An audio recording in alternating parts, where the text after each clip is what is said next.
Hello students, स्वागत है आपका विद्या मंदिर कैरियर इंस्टीट्यूट के ऑनलाइन प्लेटफॉर्म पर। तो माई सेल्फ अमित, मैं आपके लिए इंग्लिश का एक छोटा सा कंसेप्ट जो आपके रूबरू करने आया हूँ वर्ब टॉपिक से। तो आप इसे एंजॉय कीजिए। स्टार्ट करते हैं।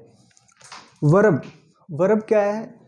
वर्ब क्रिया, कोई भी काम क्रिया दो प्रकार की होती हैं, आपको सबको पता होगा, लेकिन मैं आपको कंसेप्ट बताऊंगा। आपने वर्ब कहीं से पढ़ा है तो आप कंपेयर करना।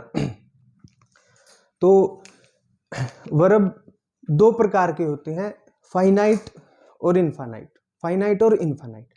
फाइनाइट वर्ब वो है जो सब्जेक्ट के साथ एग्री होते हैं और टेंस का निर्माण करते हैं, और नॉन फाइनाइट वर्ब जो सब्जेक्ट के साथ एग्री नहीं करते और ना ही टेंस बनाते हैं।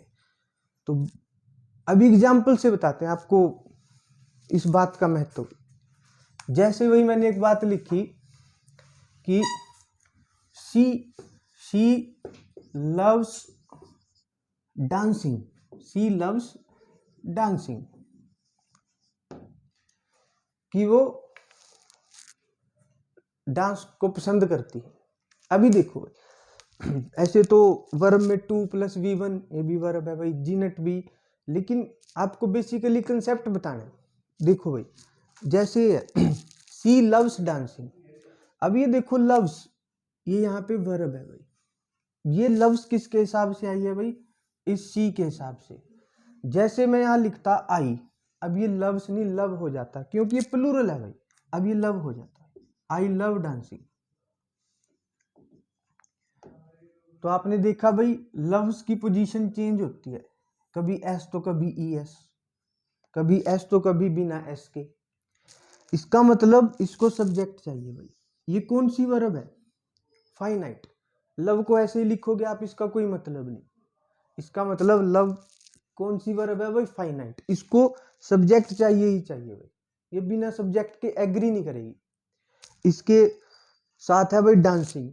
अभी देखो, डांसिंग को कोई सब्जेक्ट की जरूरत नहीं, ना ही किसी टेंस का निर्माण करती है, क्योंकि टेंस का तो हमें यहां से पता लगेगा ना। इसका कोई, तो ये कौन सी वर्ब है भाई? नॉन फाइनाइट वर्ब डांसिंग, क्योंकि ये ना तो टेंस का निर्माण करेगी भाई, ना ही इसको सब्जेक्ट की जरूरत। ठीक है, अभी बात करते हैं कंसेप्ट की, जो आपको बताना है भाई। कंसेप्ट क्या है भाई? कंसेप्ट देखो, जैसे भाई आपने अगर पहले पढ़ा है तो देखिए कंसेप्ट है भाई, नाउन प्रनाउन +2+V1। जब भी कुछ ऐसा स्ट्रक्चर आता है भाई, नाउन प्रनाउन 2+V1, इसके साथ इन्फिनिटी बोलते हैं उसको, इन्फिनिटी। अभी इसके साथ यूज प्रेपोजिशन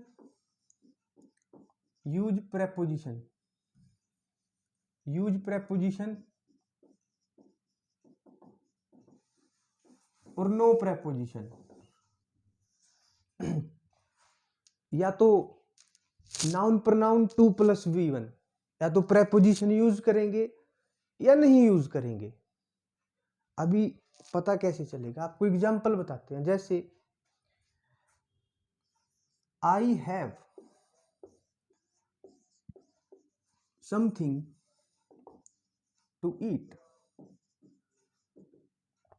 एक एग्जांपल और बताते हैं आपको। जैसे भाई, आई हैव ए हाउस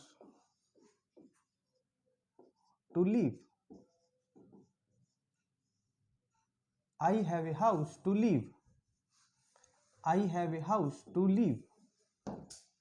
अभी देखिए, नाउन प्रनाउन, ये राज्य अपना नाउन, 2+V1, 2+V1। ठीक है जी। ये देखिए भाई, नाउन प्रनाउन समथिंग, और ये 2+V1। लेकिन इसके बाद प्रेपोजिशन यूज करें या नहीं, क्योंकि इस बात को बताने से समस्या का समाधान नहीं हुआ आपकी। बहुत से बच्चे अभी इस बात को समझे नहीं, लेकिन मेरे बताने के बाद कोई डाउट नहीं रहेगा। अभी देखो, नाउन प्रनाउन 2+V1, इसके बाद प्रेपोजिशन यूज करें या नहीं करें। देखो भाई, आपको क्या करना है, आपको ऐसे लिखना है भाई इसको, 2 + v1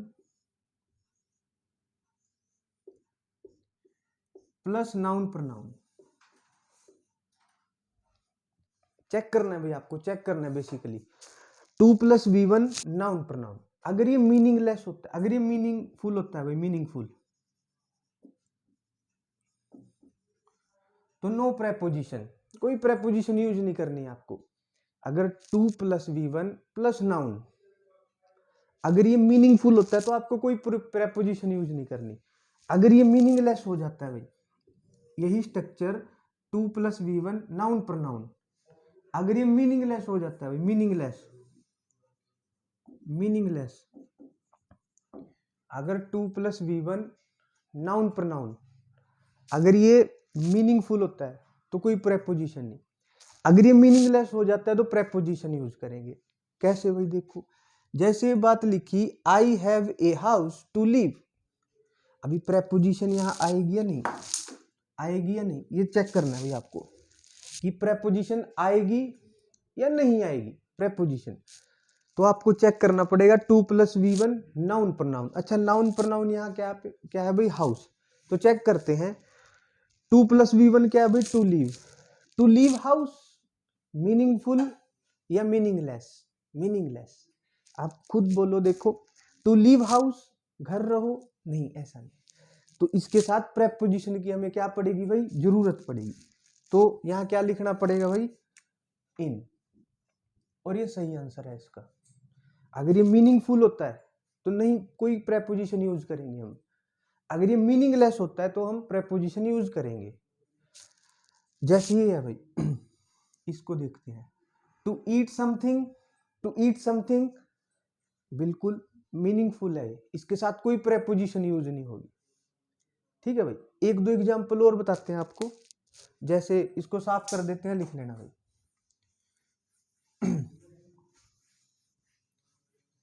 देखो भाई, एक एग्जाम्पल लिखते हैं। जैसे लिखा भाई हमने,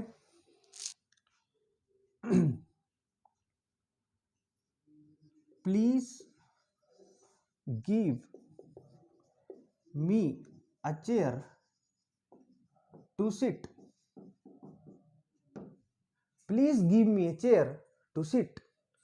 अभी बोल दे कि यहाँ प्रेपोजिशन एरर कुछ भी पूछेगा आपसे, लेकिन हमें तो कंसेप्ट बताना है। तो हमने देखा भाई नाउन और 2 + v1, लेकिन प्रेपोजिशन यूज करें या नहीं करें, ये बात कौन बताएगा भाई। जो भी बात पहले लिखी थी हमने, दोबारा लिख देता हूं, 2 + v1 प्लस नाउन प्रनाउन, अगर मीनिंगफुल है भाई, मीनिंगफुल है तो no preposition, MP, no preposition. अगर ये मीनिंगलेस है भाई, मीनिंगलेस, तो use preposition, use preposition, UP, use preposition. अगर ये मीनिंगफुल है तो नो प्रेपोजिशन, अगर मीनिंगलेस है तो यूज प्रेपोजिशन। तो देखते हैं मीनिंगफुल है, meaningless. To sit chair, to sit, ये लिखा टू सिट, नाउन प्रनाउन क्या है भाई, चेयर।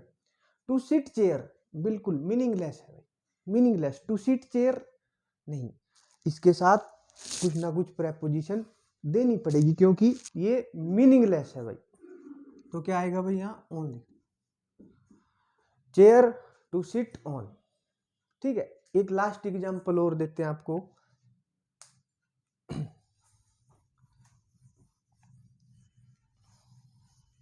जैसे भाई मैंने लिखा, I have bought, I have bought a marker, I have bought a marker to write, I have bought a marker, I have bought a marker to write. अभी देखो भाई, प्रेपोजिशन यूज करें या नहीं करें, तो चेक करना पड़ेगा। देखते हैं भाई, 2 + v1 और नाउन पर नाउन, तो लिख देते हैं भाई, to write marker, to write marker meaningless. To write marker कोई सेंस नहीं है, इसका मतलब इसको प्रेपोजिशन चाहिए। तो प्रेपोजिशन यहां लिखेंगे, क्या लिखेंगे भाई, with. I have bought a marker to write with आएगा भाई। तो आशा करते हैं आपको कंसेप्ट समझ आया है। आप वीडियो को बार बार देखिएगा और इसको रिपीट कीजिएगा, आपको समझ आएगा। शुक्रिया भाई बहुत।